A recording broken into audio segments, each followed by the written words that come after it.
अधिक मास के महीने में जैसे पहले दिन का अधिक मास होता है, ऐसे पांचवा दिन का जो अधिक मास होता है पंचमी तिथि का, पंचमी तिथि का अधिक मास शास्त्र कहता है कि जिसके घर में संपदा की कमी हो, पैसा आ ही नहीं रहा हो, शत्रु उलझ गया हो, बहुत टेंशन चल रहा हो, 3 साल में एक बार अधिक मास आता है। अधिक मास की पंचमी तिथि के दिन गन्ने का रस जानते हो, ईख का रस, गन्ने का रस तुलसी जी के क्यारे में हाथ में लेकर 7 बार अपना नाम और गोत्र बोलकर छोड़ दो, जिंदगी में 3 साल में तो करोड़पति बनकर बैठ जाओगे, कभी लक्ष्मी की कमी नहीं आ सकती। अगला अधिक मास आएगा तो तुम तैयारी में बैठे रहोगे कि फिर पंचमी तिथि आए, फिर मैं गन्ने का रस डाल होता है। अधिक मास के सिवा नहीं कर सकते, केवल अधिक मास। अधिक मास के महीने में जैसे पहले दिन का अधिक मास होता है, ऐसे पांचवा दिन का जो अधिक मास होता है पंचमी तिथि का, पंचमी तिथि का अधिक मास शास्त्र कहता है कि जिसके घर में संपदा की कमी हो, पैसा आ ही नहीं रहा हो, शत्रु उलझ गया हो, बहुत टेंशन चल रहा हो, 3 साल में एक बार अधिक मास आता है। अधिक मास की पंचमी तिथि के दिन गन्ने का रस जानते हो, ईख का रस, गन्ने का रस तुलसी जी के क्यारे में हाथ में लेकर 7 बार अपना नाम और गोत्र बोलकर छोड़ दो, जिंदगी में 3 साल में तो करोड़पति बनकर बैठ जाओगे, कभी लक्ष्मी की कमी नहीं आ सकती। अगला अधिक मास आएगा तो तुम तैयारी में बैठे रहोगे कि फिर पंचमी तिथि आए, फिर मैं गन्ने का रस डाल।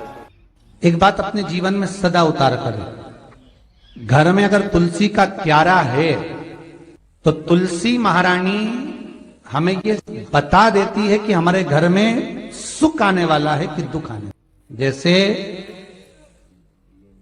शनि अपना प्रकोप दे रहा है या शनि उतर रहा है, ये किसी से पूछने की जरूरत नहीं पड़ती, अपने आप मालूम पड़ जाता। कैसे? शनि कथा अगर आपने सुनी हो तो उसमें व्याख्यान आता है शनि कथा में, पांव की चप्पल बार बार टूट रही हो, कमर से नीचे जो वस्त्र पहने हो वो फट रहे हो, कहीं पजामा है, धोती है, आदि वस्त्र हैं, कपड़े हैं, वो अपने आप फट। आज के जमाने में तो फटे फटाए पहनते हैं लोग, कैसे उसकी गारंटी नहीं है, उसका हम वर्णन नहीं कर। हम जब पहनते हम समझ जाते हैं इसको शनि तो ऑलरेडी लगा ही हुआ। जब उनका घुटना घुटनी सब फटा हुआ दिखता है तो उसमें लग जाता है कि शनि पहले से लग गया बापड़ा, उनके पहने से तो मालूम पड़े। शनि का नियम है, शनि कथा कहती है पांव की चप्पल बार बार टूट रही हो, घिस गई हो, बद्दी टूट रही हो, कुछ कर रही हो, और अगर कमर से नीचे जो वस्त्र पहने हो वो अपने आप फट रहे हो, समझ लेना कि शनि पांव से प्रवेश कर रहा, मतलब अपनी प्रखरता शनि दिखा रहा। किसी मंदिर में गए महाराज और वहां जाने पर चप्पल चली गई तो समझ लेना शनि की कुदृष्टि अब पड़ना बंद होना चालू हो गया। कितना सुंदर कहा है महाराज। जूता चप्पल आज के जमाने में तो फैशन हो गई साहब, घर की चप्पल अलग होती है, बाहर की चप्पल अलग होती है। लोग घर में चप्पल किचन तक में पहन के जाते हैं। अरे पानी ले जाओ सीओर से, रसोई घर में लोग चप्पल पहन कर जाते हैं, जहां भगवान का प्रसाद बन रहा है, जहां अन्नपूर्णा निवास कर रही है, और पूछो तो करे किचन की चप्पल है तो माथे पे रख लो। तुम अपनी मां को जरूर देखना है एक बार, वो बूढ़ी मां कितनी बार किचन में चप्पल पहन कर गई, मुझे जरूर फोन कर कर बताना।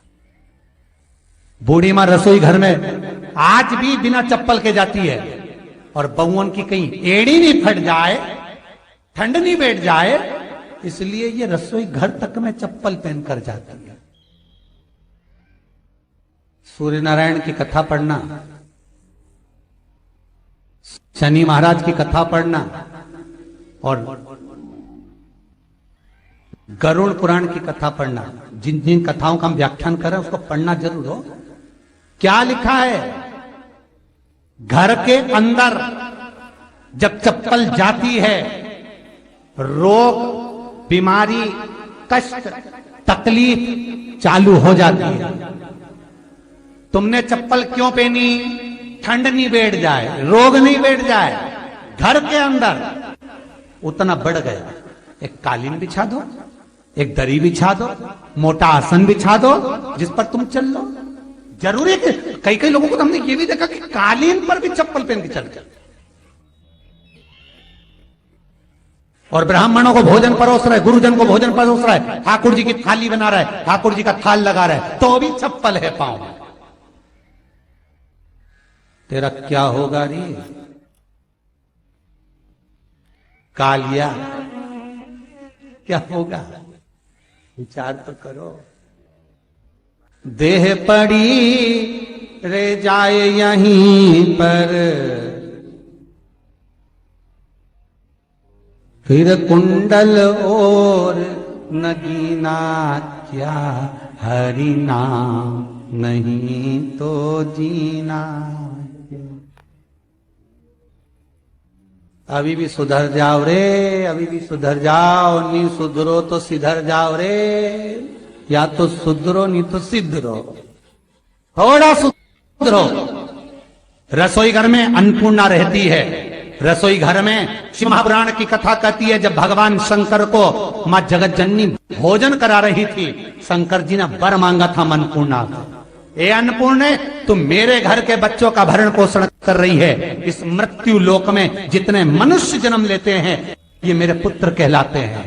तो अन्नपूर्णा ने कहा चिंता मत करना भोलेनाथ, जिस जगह पर एक स्त्री, बेटी, कन्या या घर की बहू या बूढ़ी मां भोजन बनाएगी, उस जगह पर मैं अन्नपूर्णा उसके शरीर में प्रवेश करूंगी, और वो रसोई घर नहीं होगा, वो मेरा और तुम्हारा मंदिर कहलाएगा।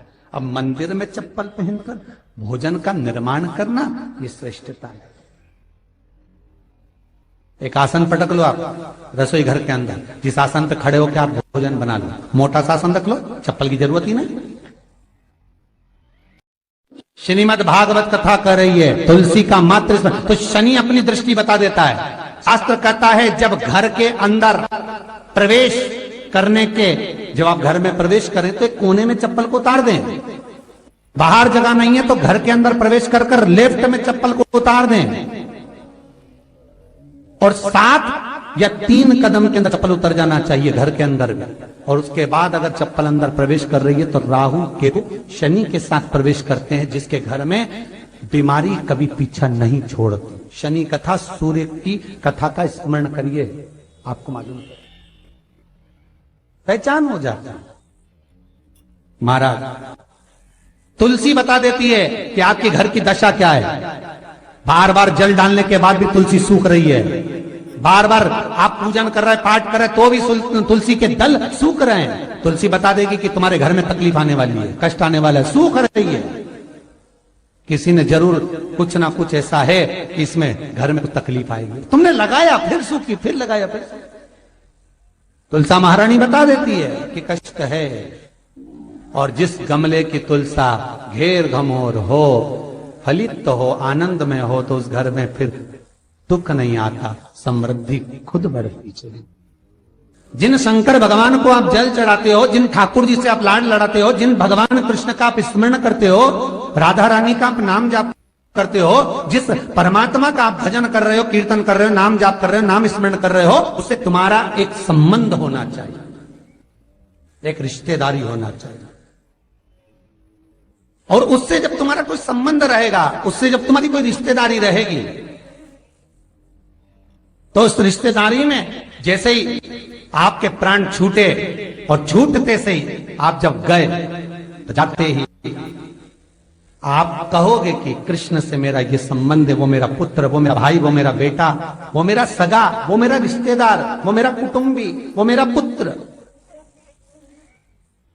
जब कहोगे तो तुरंत प्रवेश हो जाए।